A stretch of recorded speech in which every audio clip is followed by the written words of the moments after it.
Allora, andiamo a parlare anche della zona del Bellunese, Presidente. La problematica delle predazioni, insomma, da parte dei lupi è sentita? Certo, è sentita e diciamo che sicuramente non è migliorata la situazione. Stanno un po' cambiando, diciamo, i modi dei lupi appunto di muoversi nel territorio, però mi sento di dire... Cosa vuol dire? Diciamo che tendono a muoversi molto e quindi invadono sicuramente di più il territorio provinciale. Quali sono le zone più coinvolte?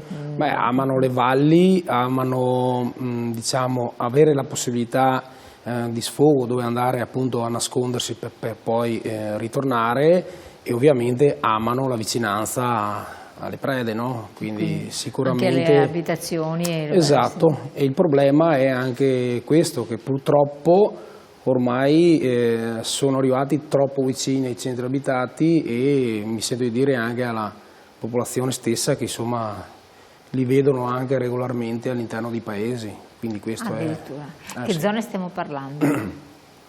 Ma tutto il Bellunese, quindi si va dalla zona di Feltre, quindi a ridosso proprio dei centri fin sugli alpeggi, per arrivare dove sono io, sulla parte al Pago che guarda il Montecavallo, fino alla zona del Cadore verso Cortina. Ormai sono presenti dappertutto. Sono in branchi? Certo, sono in branchi, si spostano, si muovono e si adattano molto bene alle situazioni, perché ovviamente loro sono sempre alla ricerca delle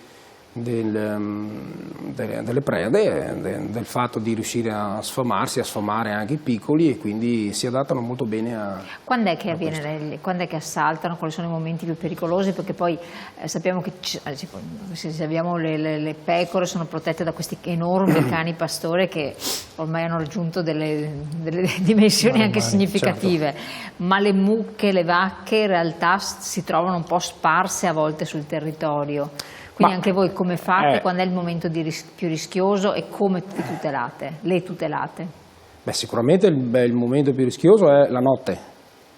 Ma non vanno in stalla le mucche? Ma dipende, perché tante volte vengono contenuti all'esterno delle stalle, parlo quando si fa alpeggio e maglia, tante volte chi ha la possibilità e le strutture le mette in stalla, quindi questo anche è un grosso problema. Poi qui ovviamente sono stati adottati anche tutti i sistemi che la Regione ha proposto agli allevatori, quindi le recinzioni, le doppie recinzioni, l'elettrificazione, i cani da guardiania e quant'altro, però effettivamente mi sento di dire che anche questi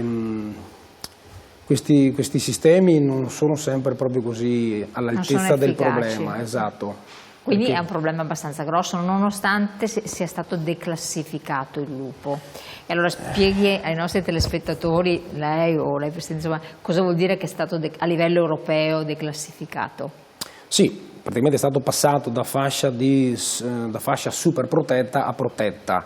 Però qui è da capire adesso come si evolverà anche la cosa a livello nazionale, perché dopo mi correggerà il Presidente regionale, ma non è ancora ben chiara, non è ancora ben definita la cosa. Noi stiamo effettivamente attendendo un po' l'evolversi di questa modifica, perché da questo punto di vista qua le province, la nostra stessa di Belluno, si sta preparando con i monitoraggi e i nuovi censimenti che vengono fatti appunto per capire di cosa si parla per quanto riguarda i numeri e dove si trovano i soggetti, per poi eventualmente, una volta avendo appunto la possibilità con il declassamento di operare, riuscire a fare un'operazione diversa sul territorio per quanto riguarda i soggetti stessi.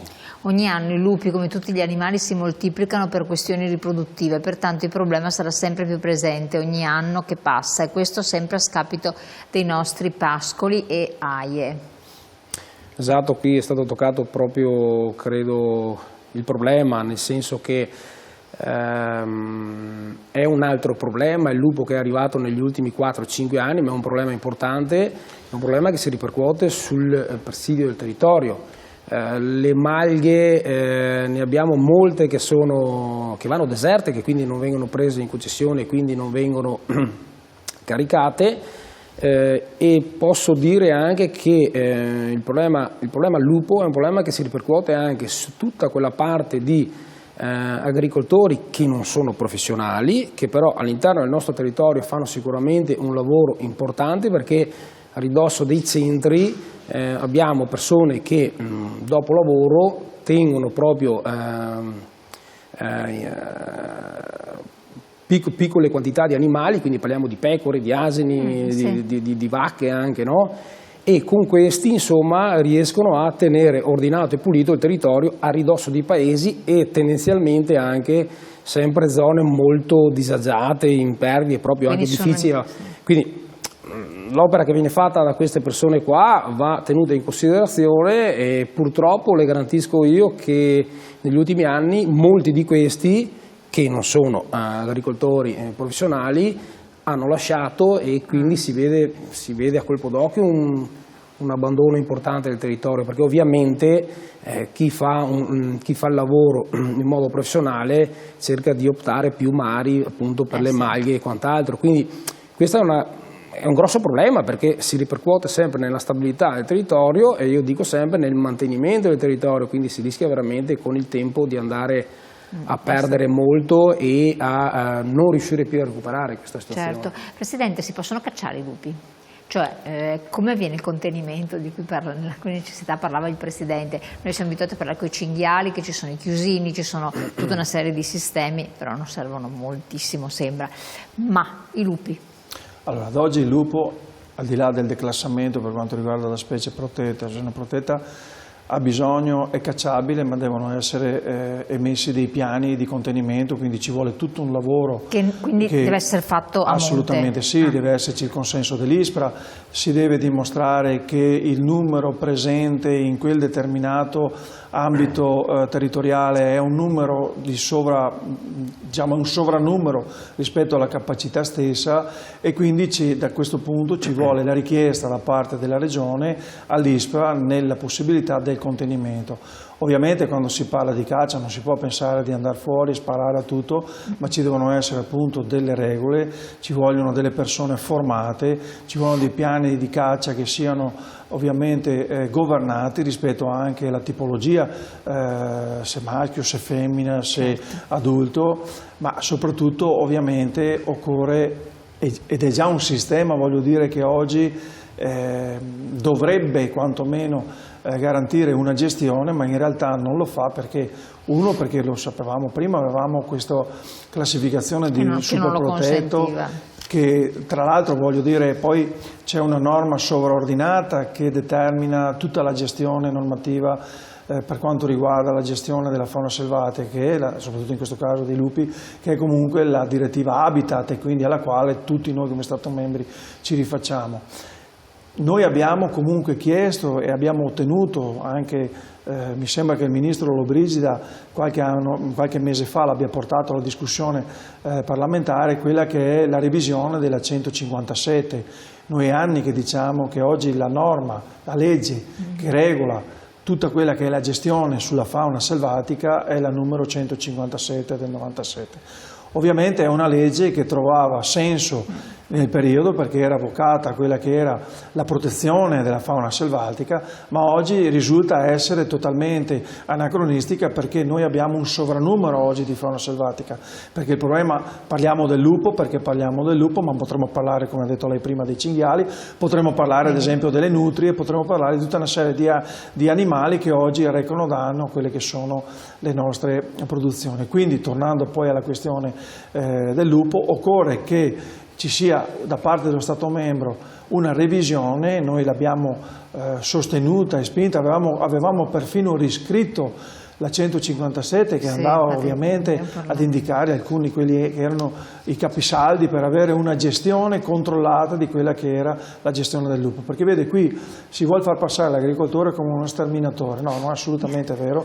L'agricoltore è un primo presidio del territorio, ha a cuore sicuramente la fauna selvatica, e il diritto del lupo inizia e finisce quando inizia il diritto del nostro agricoltore nel poter fare l'agricoltore. Chiaro, questo è importantissimo. Una battuta un po' in chiusura, al di là di questi problemi con i lupi eccetera, la produzione di latte come è remunerativa? C'è stato un riconoscimento maggiore? Come va?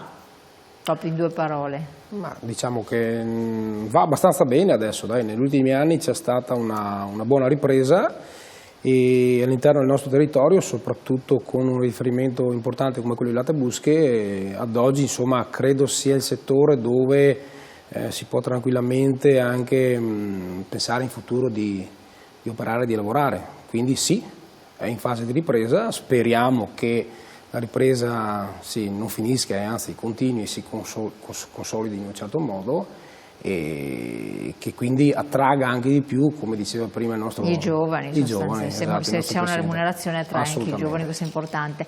I lupi fanno parte dell'ecosistema e bisogna convincerci adottando e migliorando tutti i sistemi di tutti i sistemi di controllo e tutela sia del lupo stesso che dei pascoli. Non possiamo eliminare tutti gli animali ostili alla nostra attività.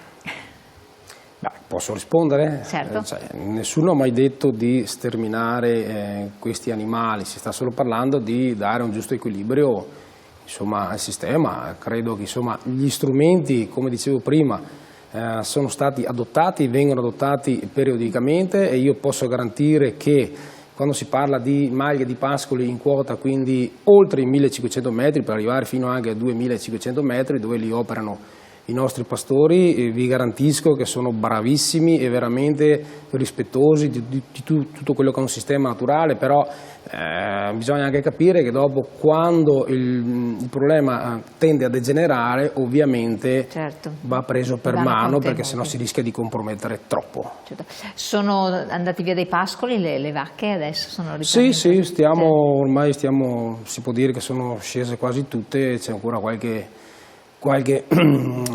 eroe, noi lo chiamiamo, che sta tenendo un po' duro, ma tendenzialmente insomma sono tutte al calduccio. Esatto. Allora io la ringrazio moltissimo di essere venuto qua da noi, grazie Presidente del suo contributo, di aver affrontato anche questa questione.